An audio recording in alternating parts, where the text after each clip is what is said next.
You're probably killing your relationship if you're doing these 5 things. So number 1 is control. If you're trying to control your significant other, you're probably killing your relationship. Now, what is control? Control is jealousy or possessiveness or even manipulation. Yeah, and so you're trying to get your significant other to do something or not to do something based on your preferences. This can impact your relationship in a negative way. Why? Because you have a strain on your trust and a loss on independence. For example, where you going? Who texting you? Don't worry about it. Why you dressed that way?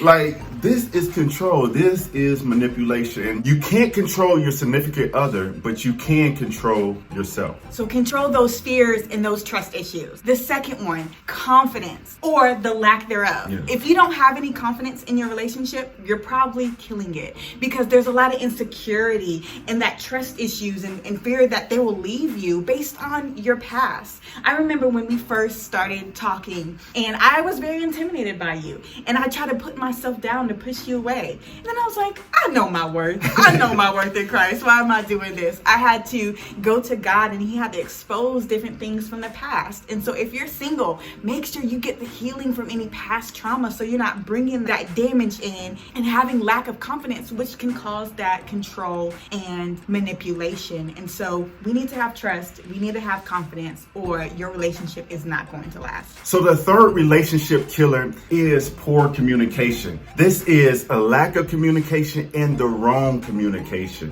So for a lack of communication, this is when you're short with your significant other or partner or don't give a lot of details. Do I give a lot of details? A lot of details. A little too much details. Too much details, right? So the second one is wrong communication, right? This is when you're lying. This is when you're demeaning your partner. This is when you're yelling and are very, very angry. And we say here is the PPTV. Remember that, PPTV. What is your pace? What is your pitch? What is your tone and what is your volume? So some consequences from poor communication is misunderstanding, conflict, or emotional distance, like the silent treatment, right? So we don't want to disengage. We always want to come back together and unify in our communication. The Bible tells us to be quick to listen, slow to speak, and slow to get angry. And so the key is making sure your emotions take a back seat, processing things, but listening to seek for understanding more than to be understood.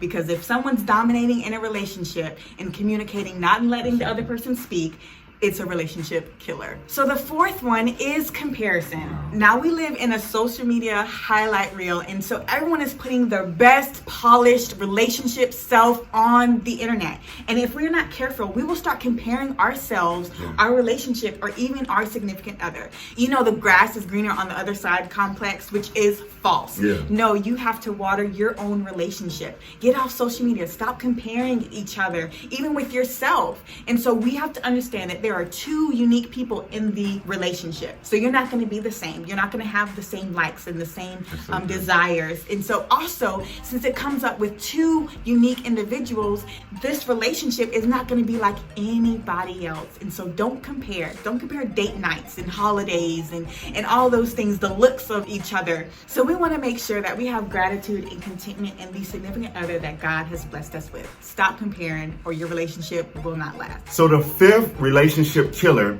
is complacency. This is you're being way too comfortable with your relationship. You stop taking baths. You stop brushing your teeth. You stop going on dates, right?